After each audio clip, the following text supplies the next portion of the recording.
sing hade biasa sing hade jasa cenah kiai asana kula mah keur ngora loba jasa dosa asana moal dihampura blonta nu kos kitu tah blonta pangeran urang mah beda jeung pangeran Kristen pangeran urang mah beda jeung pangeran Yahudi pangeran urang mah beda jeung pangeran Konghucu Buddha Hindu pangeran urang mah Allah nu sifatna Ghafurur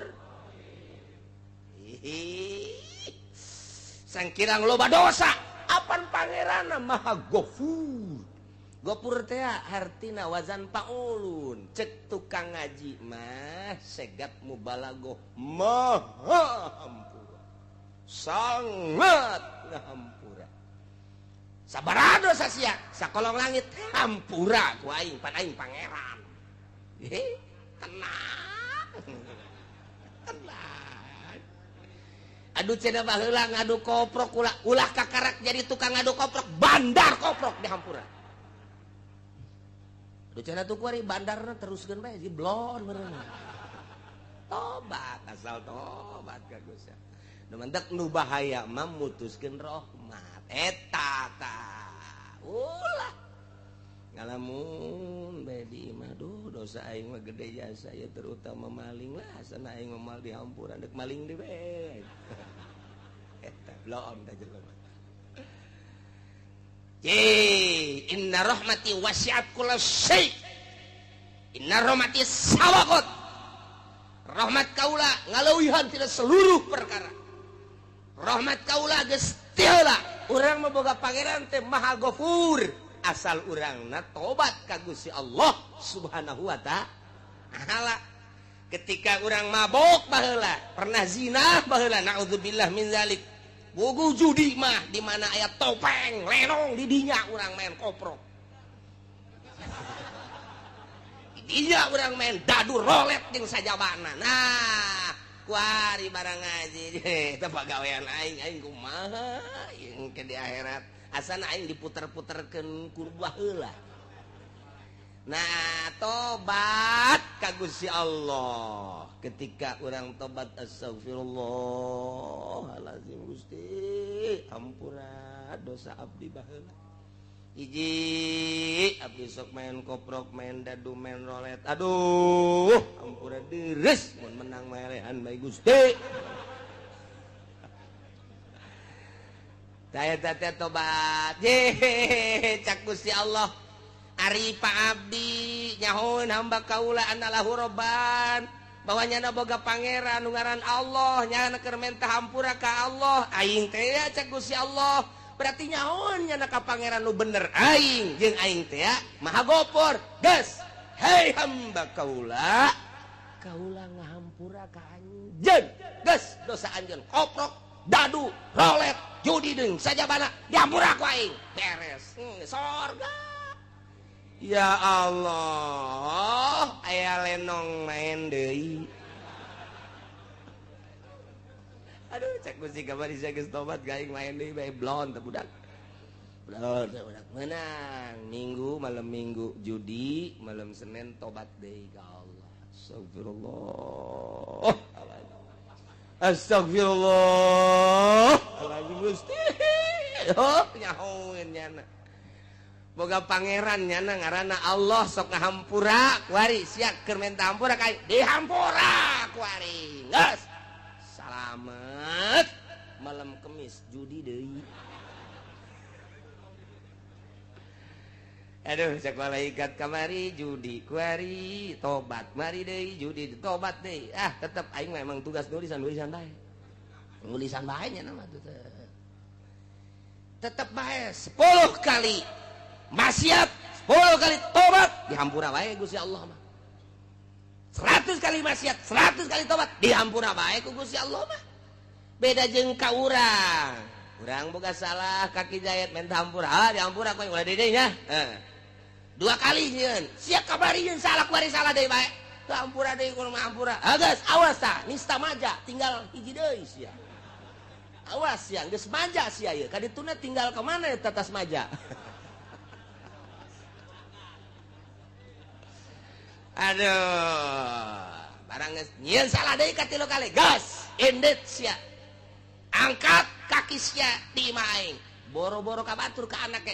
Indit sia di imah aing. Tak ada ampun bagimu. Wah. Pohara. Gas, aya teh hayang ngadenge jeung teh neuleus sia.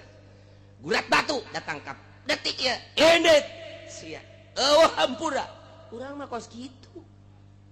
Urang mah kos kitu sebab ku nafsu ka Allah mah lain. Urang geus bobolokot, ku mabok, ku zina, baheula keur digawe di pabrik sok nyokotan sapatu sabelah. Oh, sabelah panai dua mah gede, sabelah mah diasupkeun ka dieu teu gajahoan. Isuk aya kaberan kencak kabeh nyokotna. Teu bisa dipake. Ya Allah, tobat ka Gusti, tobat dihampura. Jadi urang boga pangeranana Ghafurur. Alhamdulillahirabbil. Asal tobatna beneran, taubatan nasuha, tubu ilallahi taubatan nasuha. Maka syarat hiji nadam kaduhu. Nomor kedua ikhlas nyabut tina maksiatna. Nomor katilu azam alla yauda. Ngazam moal balik deui. Salamet. Dak lamun teh kitu disebut tobat sambal. Suha mal deui. Ayo, lada jasa. Ayo.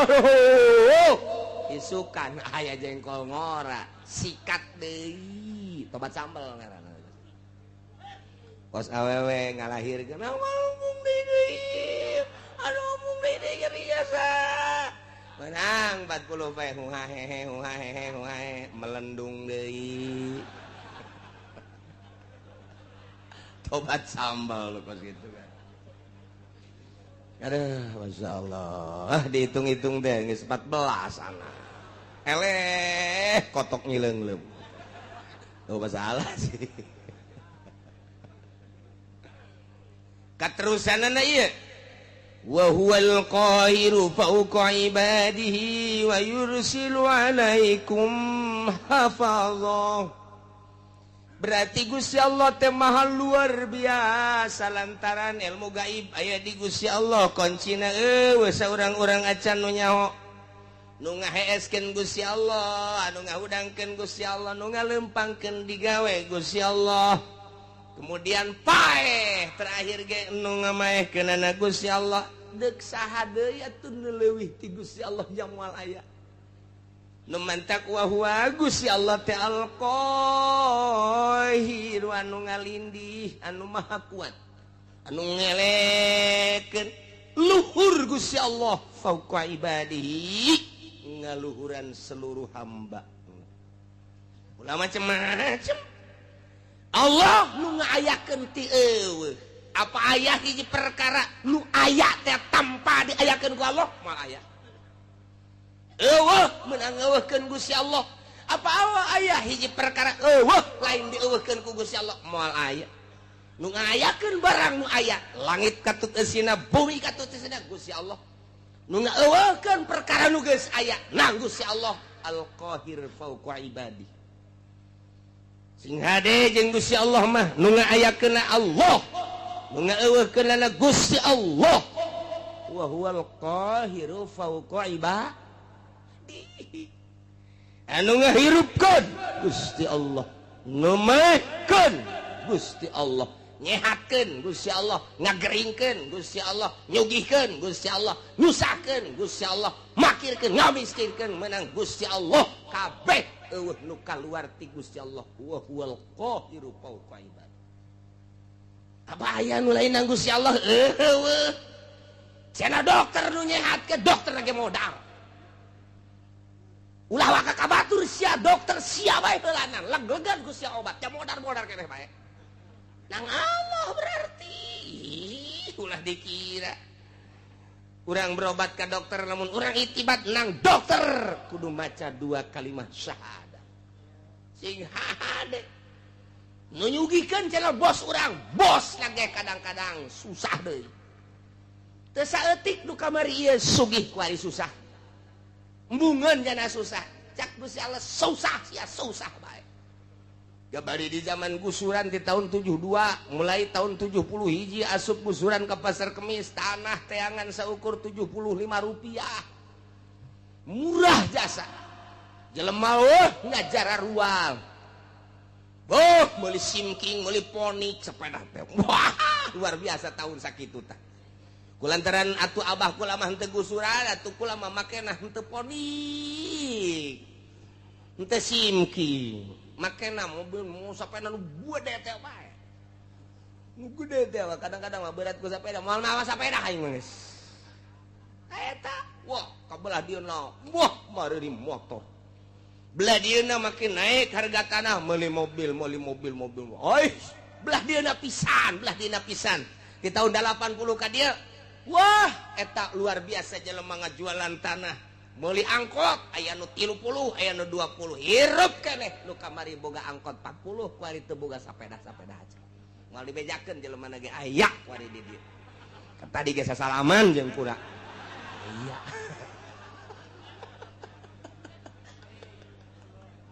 aya ya Allah lalakon harta si gade daekeun jeung hayangeun nya teh eta teh kada teu kuawa susah sia kamari sogih sia turunan Muhdi Bupati Muhdi luar biasa raja di Kabupaten Tangerang moal aya 2 Bupati Muhdi wawasan kahareupna luar biasa sehingga tanunyeun jembatan Cisadane kemudian di belah dinya teh aya terminal sisi jembatan di dinya aya terminal eta hasil pamuhdi kula keur sakola SD.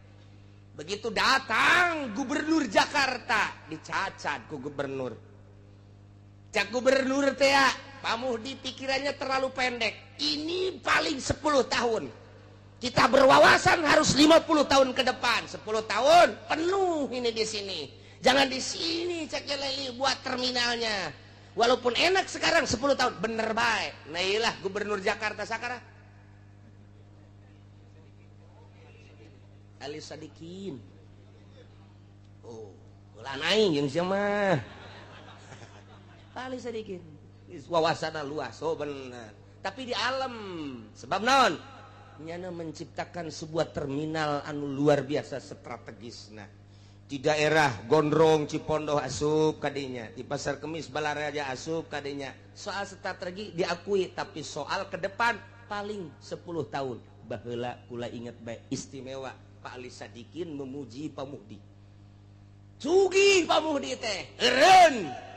Jadi bupatina pelepas teu kudu dicaritakeun ku ari. Masya Allah keluarga. Terus kebelah dia namun ku kula dicaritakeun ketua DPR Tangerang di zaman harita. Nyaho kula. Kok bisa nyaho? Babaturan abah kula berangkat ke Mekah pada tahun 75. Ngahiji di dia waktu ayah anu nipu di Pasar Kemis ngerekrut jamaah haji Tony ngarana tuh bener nyana katipu berarti tah loba ngajakan abah kula terus supaya kanyana dipapageun make sedan kula ge milu sagala teu lah cak abah teh moal kadinya lain dirarasaan sabaraha puluh manusia nu katipu ku Pak Tony per detik ieu teu puguh tarangna teu puguh bujurna.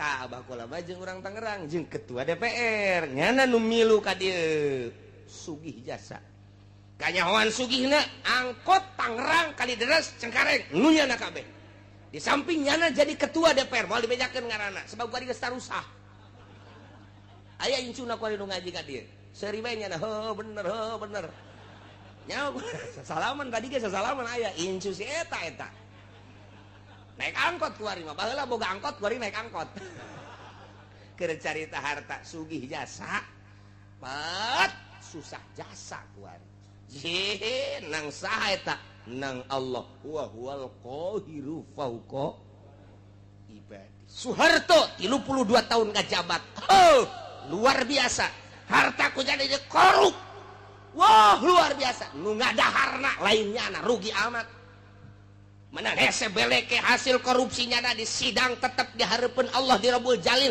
nu ngadahar nu ngalebok lainnya rugi teu otak pikir tah nyana nu di sidang anak lo ngeuna anak lagi bakal di sidang deui bae sarua bae namun perjalanan teu beres rugi amat jang pemikiran orang jijaheunya aing anu kitu neangan kunaon batur anu menikmati deres mun teu disiksa nang saha eta Allah nu ngakitukeun wa huwal qahiru fawqa ibadi lengser Suarto jambungeun lengser nang Allah lawan Gusti Allah wa huwal qahiru fawqa ibadi lawan Gusti Allah cek Gusti Allah sia ada galawan aing buang kawaraha amat disunamikeun sia ku aing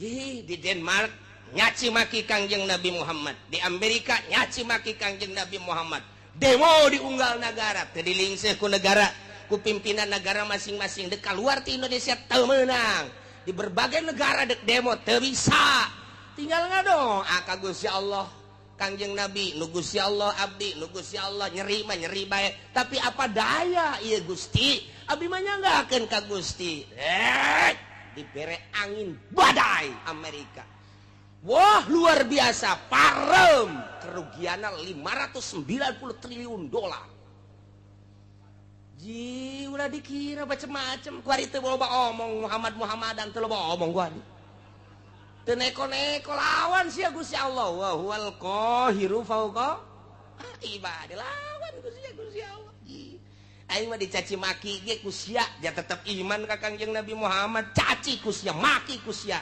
aing mah moal robah iman ka Gusti Allah geus diserahkeun ka Gusti Allah unggal peuting nyanggakeun ka Gusti meureun lain urang Indonesia bae di Irak di Iran di berbagai negara Gusti nyanggakeun ka Gusti teu puguh teu karuh badai di Amerika ndek kumaha deui lawan Gusti Allah wa huwal qahiru fawqa ibadi di batak sing hade ieu di Indonesia ge ieu ku ari pemerintah ngalawan Al-Qur'anul Karim dele tungtung nu sarugi teu daek ngazakat cak Gusti Allah titipan aing siana nu aing hartana ge nu aing ngan ku aing keur coba sia dibere teu daek sia ngazakat awas sia cak Gusti Allah aing teh wa huwal qahiru fawqa moal kebal deui disetrukeun sia ku aing bener bae menyon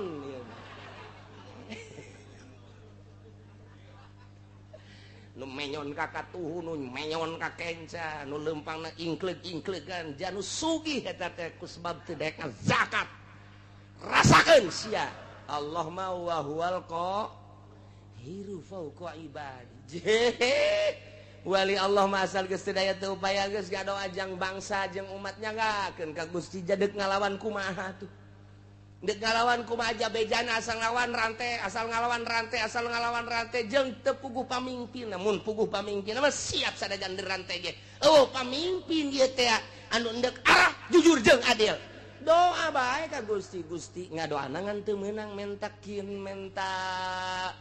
azab teu meunang ngadoana ya Allah ya Rabbi tunjukkeun pemimpin nagara abdi Gusti janu Gusti tunjukkeun gubernur, tunjukkeun bupati, tunjukkeun camat, tunjukkeun Gusti lurah nu mantak aya bae ta lurah teh anu kamari bang kawarah per poe ieu jadi bener loba eta mah tang Gusti Allah dibulak-balik peuting nang Gusti Allah beurang nang Gusti Allah hujan nang Gusti Allah panas nang Gusti Allah urang hirup nang Gusti Allah isu pageto paeh nang Gusti Allah aya di luar naon kitu ngaranna kakawasaan jeung iradat Gusti Allah moal aya wa huwal qahiru fawqa ibadi lawan Gusti Allah mentak lamun geus diasupkeun ayat ieu ka jero boga naon atuh urang kasep dijadikeun kabanggan goblok cak Gusti Allah sia dibere kasep lain pake sujud ka aing dipake bobogohan jeung Gerang Karawang boloon sia dibopengkeun sia ku aing sia bopeng wal qahiru fawqa ibadi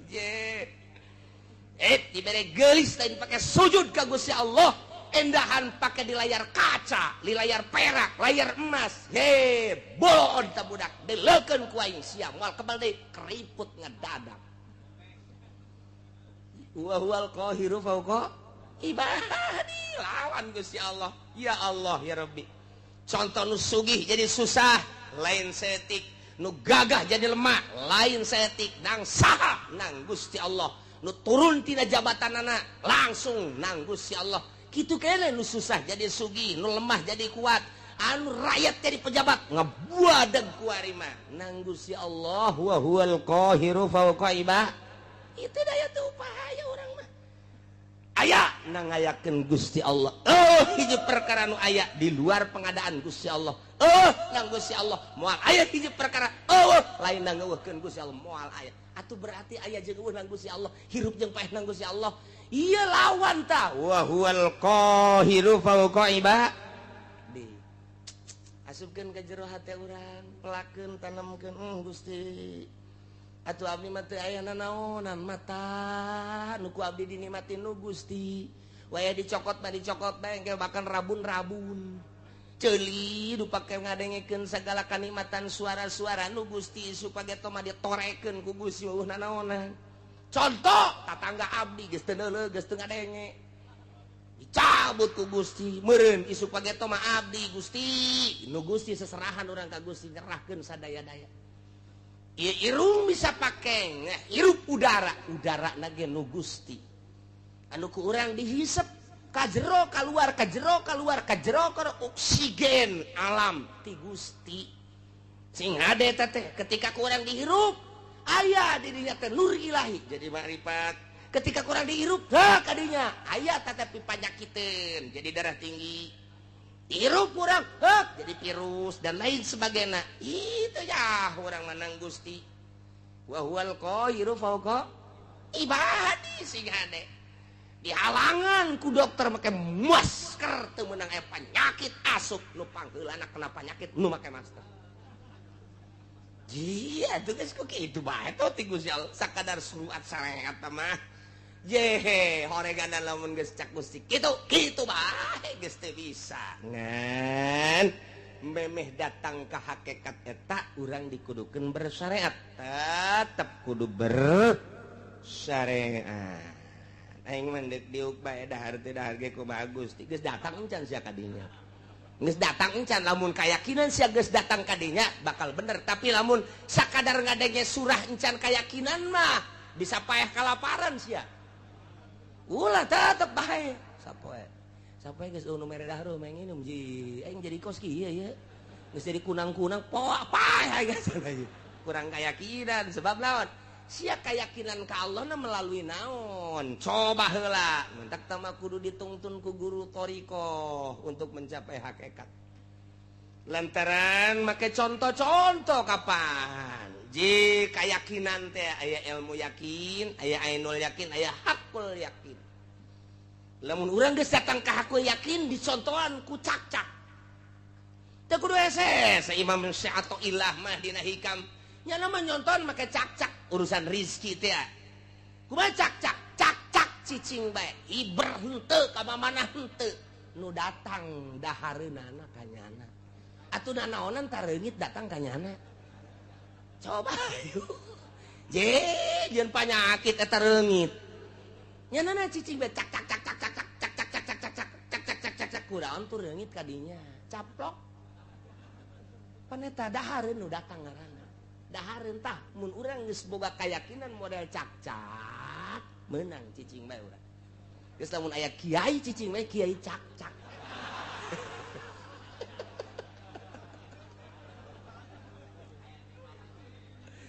manuk onam cek sehato ilah manuk onam nyana aya hibran ti sayangna merendah keneh sanajan nyana teh berangkat khimason tagdu khimason taruh bitonan nyana indit ti sayangna keleh beteung sore datang ieu gendut beteungna teu pernah kadenge manuk boga pabrik teu pernah kadenge manuk boga perusahaan sugan supermarket Indomaret dan lain sebagainya henteu tapi nyana indit ti imahna berhiber sore anakna kaparaban nyanana gendut ngan eta make usaha keneh nu leuwih hebat cak nyana mah asal kaluar bae tah diparatok teh huluna cak kadang-kadang kupu-kupu nu gede ge kadahar bae bloon henteu kupu-kupu deuk naon tuh kadinya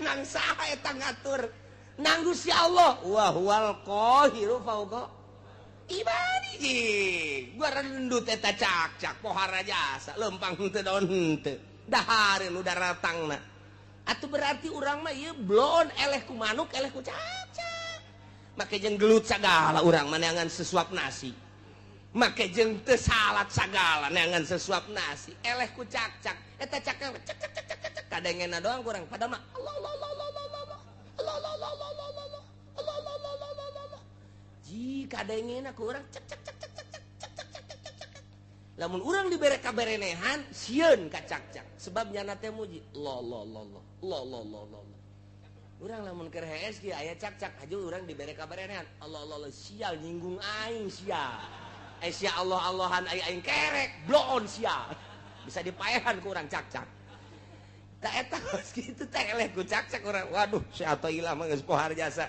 hese urang nyaritakeun ilmu hakikat lamun eueuh si atoh ilah hese tah dibere contoh ku Syekh Athaillah teh datang henteu sia kayakinan sia kadinya datang ka manuk maka ikhtiar keneh ngan sakikituna datang ka cak-cak geus ikhtiar sama sekali.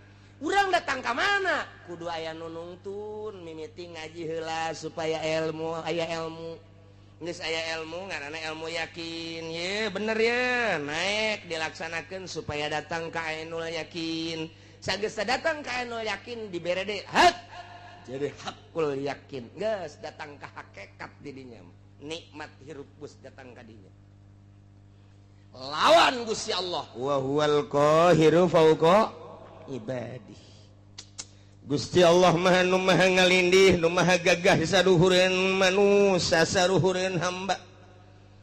Di antara keistimewaan jeung kagagahan Gusti Allah teh wa yursilu alaikum hafadzah. Gusti Allah ngutuskeun urang kabehan ka malaikat hafadzah.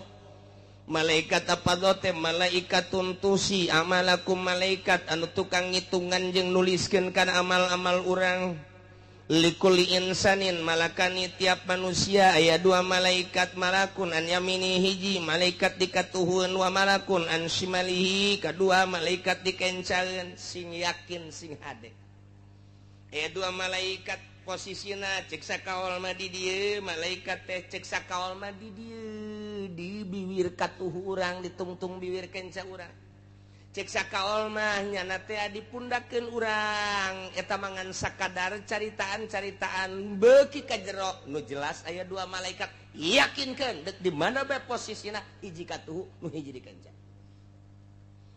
nu belah katuhu teh ieu nyana tukang nyatetan anu bararagus faida amilah hasanatan katabaha sahibul yamin di mana orang berlaku baik ditulis ku malaikat nu aya di katuhun urang salat urang puasa urang zakat urang ngaji urang sedekah anu kanyahoan amal urang mah kanyahoan kabeh ke ku malaikat moal aya anu kaliwat kecuali nu aya di qalbu urang malaikat ge teu nyahoeun pokona mancak di dieuna ge pancak di dieuna tah malaikatun tusi amalakum pagawean berarti pagawean zahir dicatat kabeh jang diangsongkeun engke ka Gusti Allah do bakal ditimbang teh ya catatan amal urang engke bakal timbang catatan amal urangna ngajedog di dinya di mana-mana beramal goreng wa idza amila sayiatan qala sahibul yamin li sahibis shimal di mana-mana urang sebagai manusia ngalaksanakeun kagorengan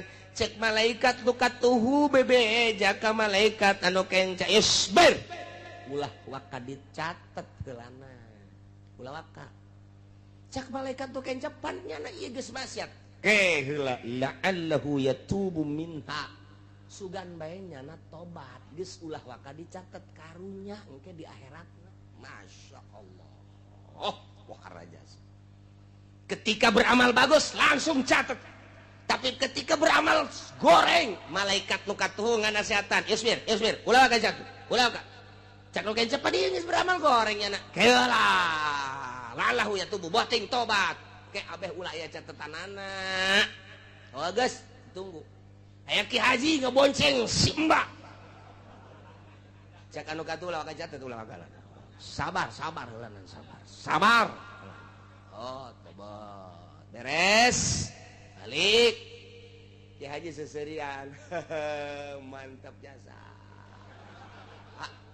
terus sabar apa ya sampai sapeting sampai sapeting nyana teh masih seserian kan we kakarak cak nu kencak mah ya catet atuh geus ku situ mah catet tapi lamun berangnya ngabonceng Simba ngabonceng Lampung putih gede adat peting natas kisah Gusti aduh renganan eta lain mah rom Gusti haram nyana nyekelan kacang keng abdi aju ku abdi direm susuna karasa katonggong aduh eta jahenya gede cenceknya susuna sotobat Gusti ka Gusti moal deui tuh teu dicatet kumaha teh cenah cak nu kencat geus tobat geus coba boleh catet lamun datang ka isuk deui nya teh tak datang ka perlakuan nya datang ka ngalakukeun can tobat ya catat Masya Allah mantap sing ade dua malaikat na ieu lah wa yursilu alaikum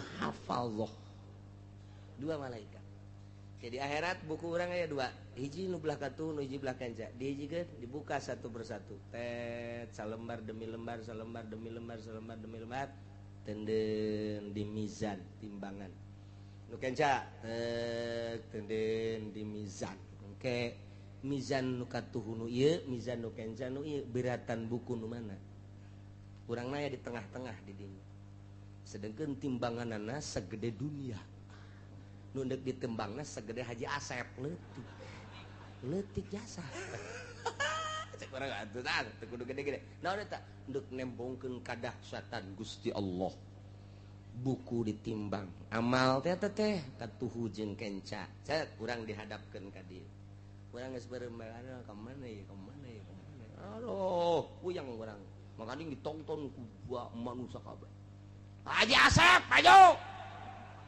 timbang teh cak Haji aing kumaha ieu lalakon koteng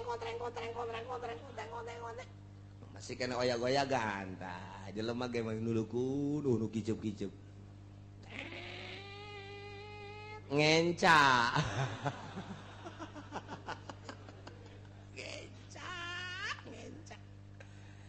aduh cek malaikat ji ingin caya ayo amal naon emang kita coba amal naon itu numpang dahsat-dahsatna aduh iya ngaboncengan Simba SMS-an teu katobatan eta bahaya sih ada dan lain-lain duh masyaallah inggis jasa wa yursilu alaikum hafadzah hatta idza jaa ahadakumul maut di mana sehingga datang hatta goyah lalakon hirup urang tadi dititipan dua malaikat datang ka paeh salila hirup urang terus bae diapingku dua malaikat nu mantak minimal urang teh izin ka malaikat ketika urang asup ka WC malaikat teh cicing di lawang WC eta teh neuleukeun urang nya teh nu mantak dina ahli tasawuf masuk ka WC ge make samping lantaran bener di luar manusia teu ningali tapi ka malaikat mah neuleukeun cek malaikat aduh taki haji cek malaikat oh komo lamun awewe mah dideuleukeun ih aya naonan eta kan malaikat teu boga nya nama lain awewe lain lalaki jadi dia lebih gitu ih aya kacangan nih urang isina suka dinya sih ada mentak diuk ulah kena komo datang make naon karangaranna tilam nah hirup urang dititipan dua malaikat ieu malaikat raqib nu ieu ngaranna malaikat atid ta eta teh datang ka maut hatta idza jaa sehingga di mana datang ahadakum da kasalasiji aranjeun kabeh al mautu pae tawafat rusuluna na mautkeun ka eta ahad yakni ka urang rusulna utusan kaula nu agung cak Gusti Allah sa malaikat nu sejen deui tah mah al malaikatul muwakkaluna biqabdil arwah, malaikat-malaikat anu diwakilkeun ku Gusti Allah jang nyebutan roh-roh manusia. Bahasana rusuluna jamatina rasulun rusul. Numadak al malaikatul muwakkalun, malaikat tu diwakilakeun ku Gusti Allah tita nyabutan. Berarti loba malaikat eta anu nyabutan ngan pemimpin nama hiji malaikat Israil. Hiji nyanata ngan anak buah nawah geus teu kaitung layu sudah moal ka itu. Mantak dijamakeun rusuluna. Geus aya utusan anak pemimpinna hiji malaikat Israil. Hayang nyaho sagede kumaha eta malaikat Israil. Malaikat Israil teh mun hayang nyaho kagedeanana eta teh lir teh beda jeung piring nu dihareupan ku manusia. Dunia teh segede piring, segede eblek. Jadi manehanana neulekeun sapoena 2 kali isuk-isuk jeung sore-sore. Dideleukeun ku malaikat Israil neuleuh ka Lauhil Mahfuz, neuleuh deui ka eblekna atau ka dunia. Ka sore-sore neuleuh deui, ka isuk-isuk neuleuh deui. Nu mantak dideuleuh lantaran cek boy mujahid ju'ilatil ardu limalakil maut misla tosti. Cek kieu mujahid ti Kangjeng Nabi dijadikeun bumi pikeun malakal maut ku gedena malakal maut lir teu beda jeung ngaharupan pinggan atau ngaharupan piringnya tanawalu minha hina izin. Manehanana bisa nyomotan langsung lantaran sagedena piring atuh deka mana sia dicomot atus piring atuh sagede piring geus deka mana sabaraha miliar manusia piring di jero piring malakal maut kitu percis sakumaha ngahareupan piring bae. Ya Allah ya Rabbi, dunia kulluha baina rukbatai malakil maut, dunia sakabehna kaluhur 7 lapis langit kahandap 7 lapis bumi. Ieu teh baina rukbatai malakil maut aya dina dengkul malakal maut leutik. Aju manehanana ieu neule sapoe sapeting teh 2 kali neleukeun anu ragragti mustawan sidratil muntaha. Sidratil muntaha teh hiji bentuk tangkal kayu di dinya daunna teh aya ngaranan manusa hiji-hijina. Dideleukeun ku malakal maut asal geus geus kuil saya nya Jepri geus kikituan. Tabeh kitu heula 40 poe eta geus mayit berarti tinggal ragagna doang. Tangkal sidratil muntaha nu teu kadeuleutungtungna ku Kangjeng Nabi saat eta. Ku gede-gedena tanggal sidratil muntaha ku malakal maut teh dideleukeun eta asal geus daunna nah dideleuh ka jelemana sia 40 poe geus mayit tah sebab geus kitu tinggal ragag. Asal ragag ngek tak jadi kuil-kuilan heula mentek Abdul Qadir waktu keur muriang teh waktu keur muriang geus daratang kabeh careurik cek Tuhan Si Abdul Qadir leuleuh ka Sidratil Muntaha dibere dibukakeun hijab ku Gusti Allah ngarannyana masih manteng keneh encan kitu encan naon katukeun kitu ngaranna naon tah ngaplek encan ngaplek.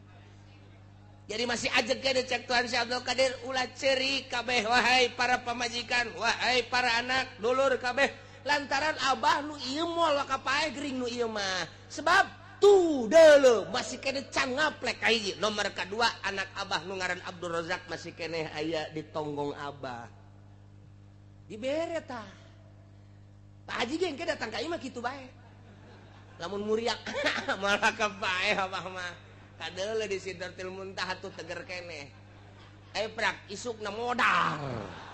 Ya nyahoan antak Ki Haji. iya nurang cerita paeh mah masyaallah. Nah, mantap 40 poe ngaplek geus mait ngaranna. Urang ngobrol jateu muriang deui segala rupa masyaallah geus geumur jeung mait. Eta teh sok aya bae teh bahasa-bahasa anu aneh, bahasa-bahasa anu mengarahkeun kana yen manehanana deuk maot. Sering bae geus kajian kumaha ge, kadang-kadang silaturahmi kaunggal dulur kaunggal babaturan anu kitu. Aya anu kieu babagi bae tah geus harta tah abah mah geus moal eta geus dibere sadar ku Gusti Allah. Asal geus 40 poe ragag tak langsung Israil.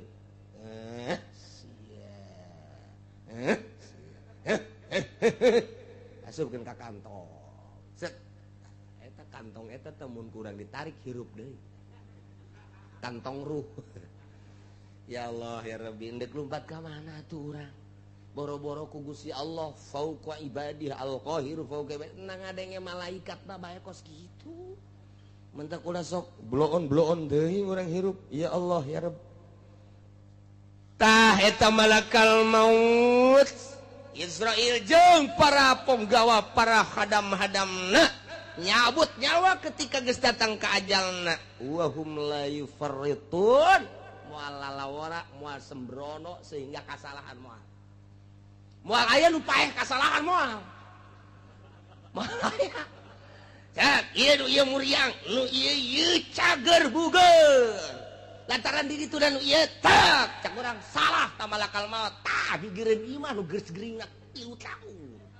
Urang mah bisa kos kitu tah. Henteu malakal maut tah. Ieu teh gering-gering bae can gaplek mah di ditu tenang bae. Ngaplek kakara. Ieu sehat tinggal sehat geus gaplek.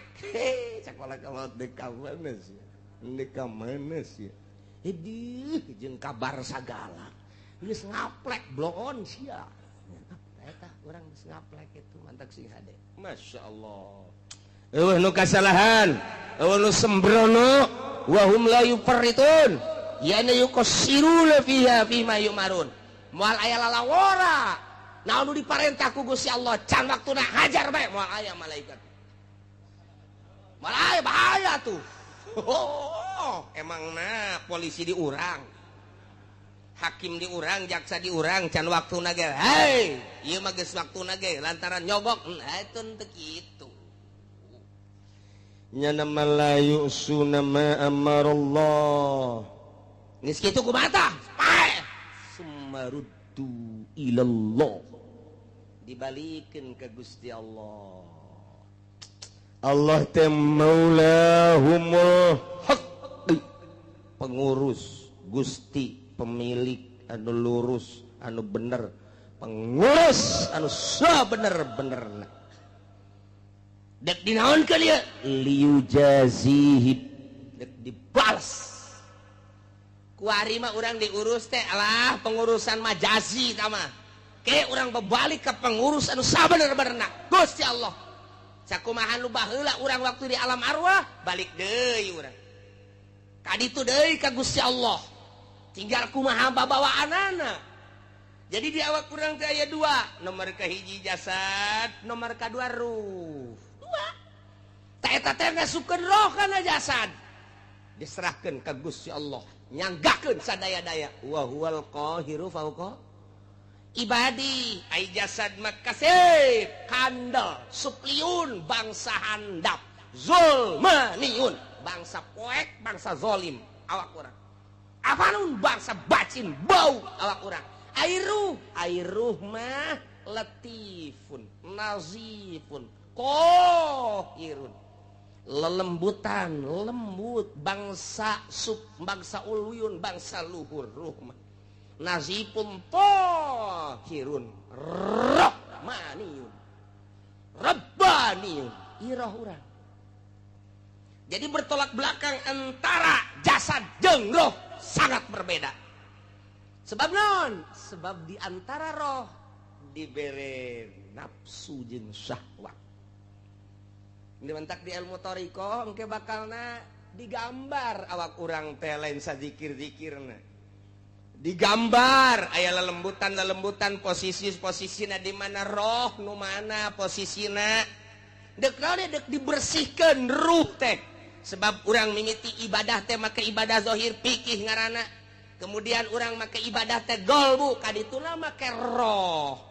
Nah ruhani urang ke manu ibadah teh nu teu kanyahoan ku malaikat hafadoh mah hancam hanya nulisan anu kadeuleu ku matanya anu kasaksian ku nyana ibadah pagawean lohir ketika geus pagawean qalbu jeung roh malaikat hafadoh ge geus teu nyahoan hanya Gusti Allah nu mantap ketika ditimbang berat kakatuhum padahal amalna teu sabaraha malaikat ge protes Gusti jamukuna ieu sakikieuna kok bagus amat hanya aing nu nyaho cek Gusti Allah lantaran nyana nu zikir ka aing tiap nangtung tiap diuk tiap rek sare ngedeng dan lain sebagainya sia mah teu nyaho cek Gusti Allah ruhnya na ancul-anculan ka aing nu mah ibadah lamun geus make ruh bakal nikmat ibadah teh geus teu make awak deui awak pasabira teh mah lalagaan doang ngahareupan dahareun jang awak ngahareupan inuman jang awak ngarepan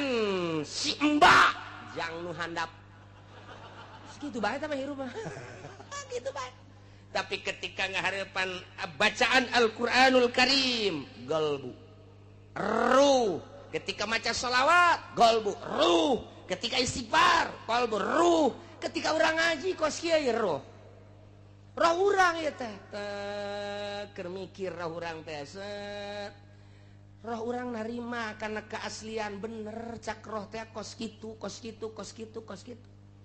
sadar hati orang dipadu jeung roh sebab di jerona aya sir nah tidinya teh bener cak roh teh kos kitu sadar benar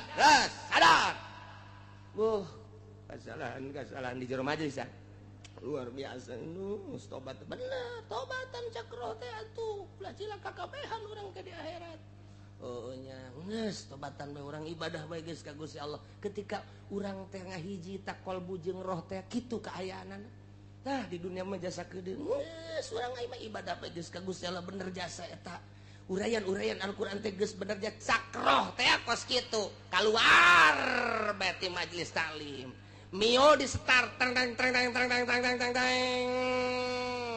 ayah bayi jahe haji ke mana kasih kupa sekian nanti gue lagi endek emang neng jeung sa tadi naik angkot ye mbah haji jeung sa sorang gue lah milu bae oke deh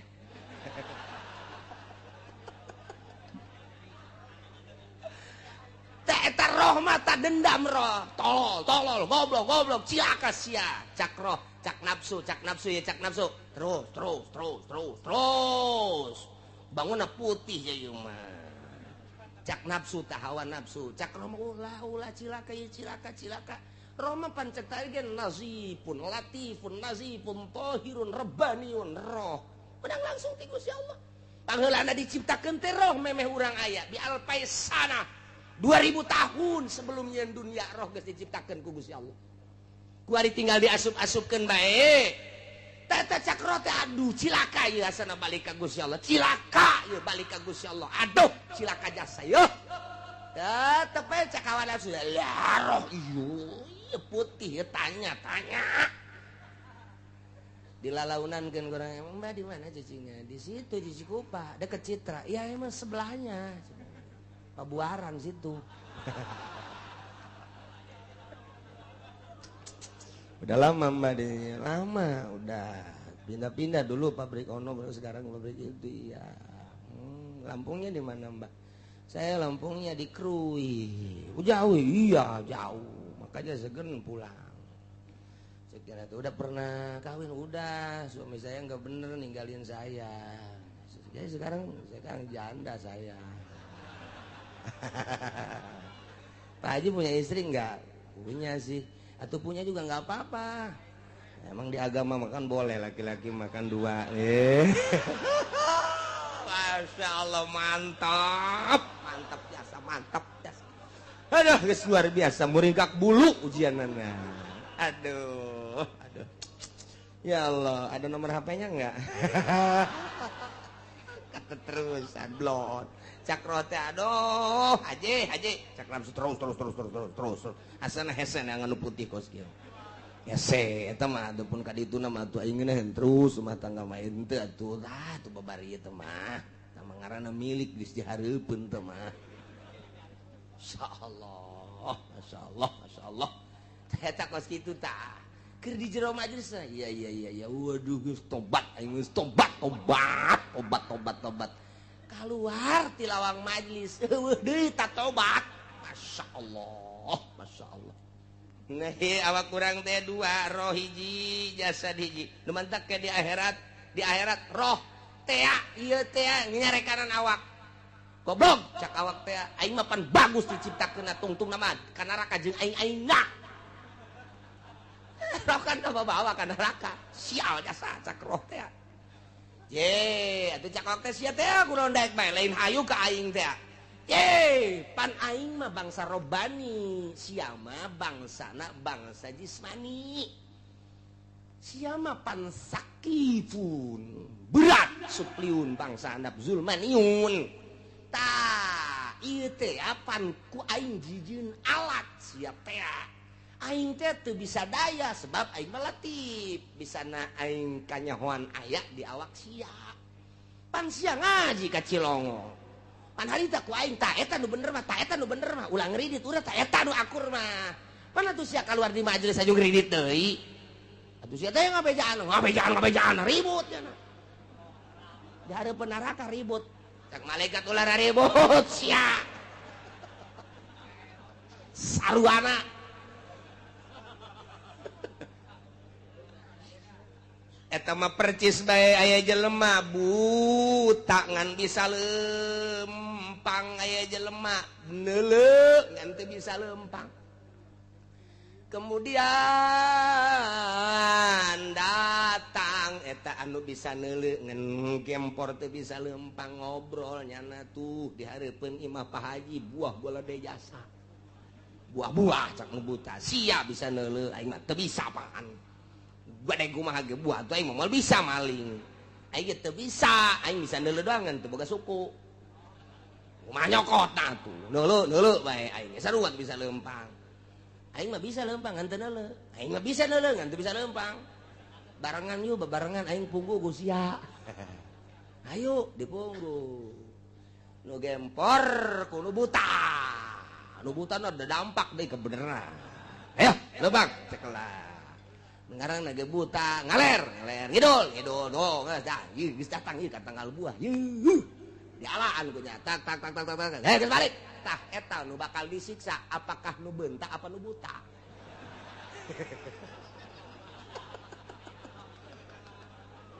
Ribut ke nu buta teh eta jeung nu gempor di hareupeun neraka ribut. Je Gusti abdi mah pan lamun teu dibawa ku nu buta mah abdi deuleuh tinggal deuleuh pan gempor. Cak nu buta tolol sia meureun. Aing bisa lempang ya aing ku sia teh dituduh-tuduh mah pasti dipunggu di aing goblok beureunanan sia. Ribut cak malaikat ulah ribut kabehan berjamaah ka neraka. Ieu ge sarua awak urang jeung roh tah dibandingkeun model kos kitu. Geus bae kabehan bae roh jeung awak urang ka neraka. Nu mantak mumpung urang dibere kesempatan ku Gusti Allah ja ieu teh bakal nasumaruddu ilallahi maulahumul haqq. Bakal dibalikan seluruh makhluk ka Gusti Allah sebagai pengurus anu sabener-benerna. Ala eling lahul hukmu. Hukum ngan nu Gusti Allah doang engke saat eta. Mana hakim nu baheula di dunia sok ngahukuman? Ka dieu sia. Hakim geus ceurik bae teh heula. Jaksa mana jaksa? Pengacara. Adieu sia.